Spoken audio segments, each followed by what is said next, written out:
And there's always a really exciting feeling when you're driving, not expecting to see anyone, and then suddenly you see a car up ahead and it's a 911. Now he's definitely going to the run. I don't know who it is. I've got to get closer to see who it is. But yeah, so we got one of the boys or girls up ahead there, and it looks like a 997, but I can't be 100% sure. So I'm going to try and catch up without speeding. Come on, I love this shit.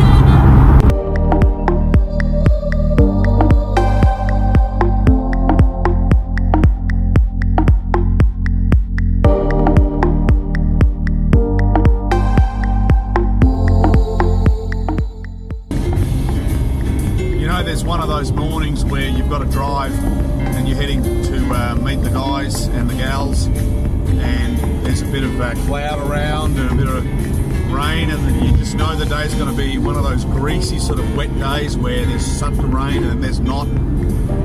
It's a pretty good feeling. You just like, there's something I've always loved about driving in the rain when I was a kid.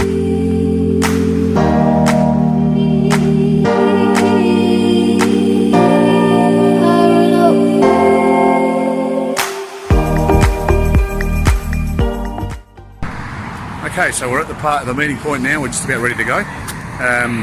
And today it's normally 100% Porsche drive days, as you well know, but today it's 75% Porsche drive days because we've got not one, but two Mustangs. And then we've also got this little Fiesta as well. But there's a story behind all of them. Each three of the people's cars, which is a Cayman, a 964, and a 964 and another Cayman, actually a 987 Cayman as well. These three guys' cars are slightly out of action. So we've got some lovely cars here. It's a beautiful day today. It's 12, 15 degrees, greasy conditions, and we're on for a really cool day. So we'll get out on the road, go Porsche, you know, exciting day today. It's been a while. I'm always excited. One day I won't be excited when I do these runs. There will be a time. I don't know when it's going to happen. Sometime.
We're here at our favourite rest stop by, you know, just a little pull up, you know, where you pull up on the side of the road and have a bit of a yarn. Everyone's over there.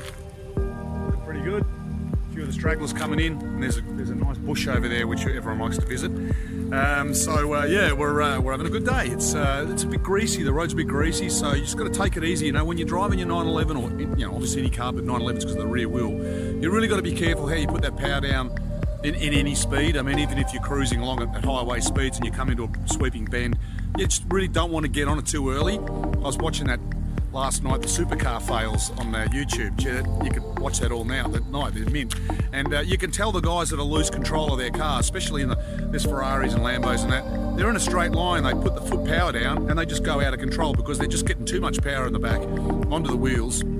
The car's going to step out even in a straight line. And so with the 911 specifically, but also with other Porsches as well, like the mid-engine cars, you can squeeze it a little bit earlier, but not too much earlier. You just need to make sure the car's set up and feel it. Like if you feel there's something going wrong, again, you don't want to lift off because that could make a difference, but just sort of meter in the power, maybe give the brakes a bit of a dab, just don't panic too much. But you know, in this situation, these cars are well engineered. We've even got a couple of Mustangs in there. I'm pretty sure they go all right too. They've got sort of high-end suspension. So 75% Porsche drive days today. We're having a great cracking day and everyone's having a good time. And the weather's just beautiful. People were scared of rain, but you know, this little weather, you can't complain. Yeah, go Porsche. We love this shit, eh?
So I found something interesting out about one of the cars that's come today. We've got over here a 997 Turbo. That's actually the one I saw earlier on the freeway on the way in, and I didn't recognise the car. It had like a little red strip behind it, which has been put on there. So from a distance, the car looked like a 992 actually. It was wide and it had the strip, but as I got closer, I realised it was a 997 Turbo. So I've just spoken to the owner, and now this is actually a Series 1 997 Turbo. So it has a Tiptronic gearbox, but he said the first, I think it was 50 or 500, I think it might be 50, of the 997 Turbos came out with the Series 2 interior. However, this car's from Hong Kong, not from Australia, so I don't know if that's different around in other countries, but I've never heard of that, and I thought I knew everything about these cars. So this is a Series 1 997 Turbo with Tiptronic. It's got the Series 1 engine, but it's got the Series 2 interior, so the Bluetooth and all that, and also the LED lights is standard as well, and the front end as well. Now, and there's another thing he said, which I need to check, but he reckons he's done the research. He said that the Series 2 engine in the Series 2 997 Turbo was not a Mesca. I'm not sure about that, but he's adamant that the engine is not a Mesca in the Series 2 Turbo, and I always thought that was the case, and I think most of you guys did too. So there's a Porsche fun fact. We'll have to go check that out and see what's going on. So I've mentioned this car on previous videos. It's the second time this gentleman's brought his car along. I just wanted to just give you a little bit of my thoughts on that. It's mint. That's what I think about it. 964. It's a 4, so that means it's probably a 90. But gee, it just looks great. It just looks absolutely gorgeous. Really well maintained car. I really would love one of these. The 964s have just gone ridiculously in value. I don't know if some of the people are actually asking around 200,000 for one. I don't know whether they're actually worth that much. But certainly around the 150 mark sounds about right. That's just a stunning car. Guards red. It just ticks all the boxes, doesn't it? I do wish that I had bought a 964 8 years ago when I saw one on Gumtree for 38,000 bucks that was delivered in my city in a manual. That's obviously those days are gone. Yeah, it's hard, isn't it? Anyway, we're all over there. We're just about ready to cruise out now. Take the last bit of our journey before lunch.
Here we are with the boys. We've got Brad and Scott.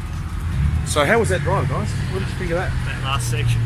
One of the most steady drives I've ever had. Yeah, you know, like what we do is we're driving at the limit, which is, you know, which is what needs. Probably not at the limit. At speed limit. Yeah, I know. Oh, sorry. So why are the big?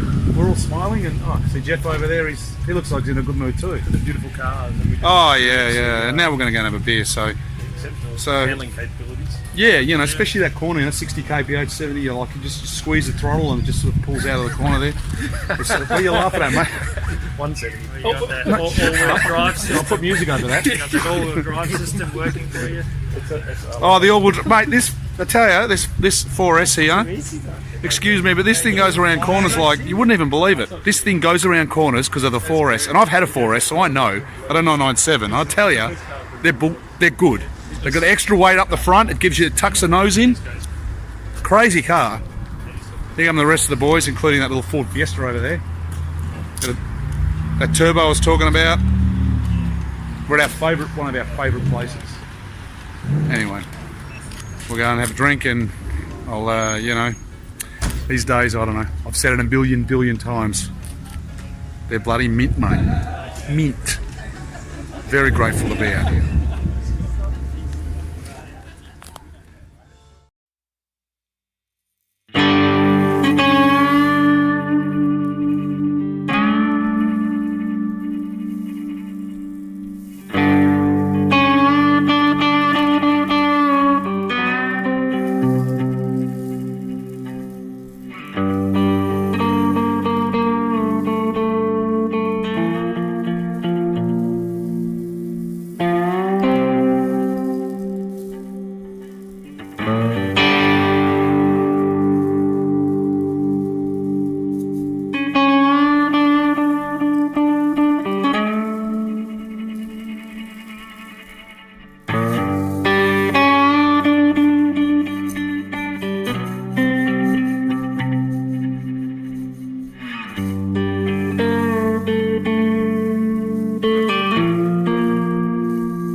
Scenery everywhere.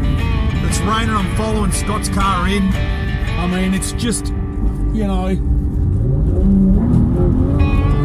unbelievable fun. Unbelievable. Was just one of the best drives I've had. I've always loved driving in the rain. Today, just following Scott's car through these little twisty little roads and a bit of scenery here and there. Oh my goodness.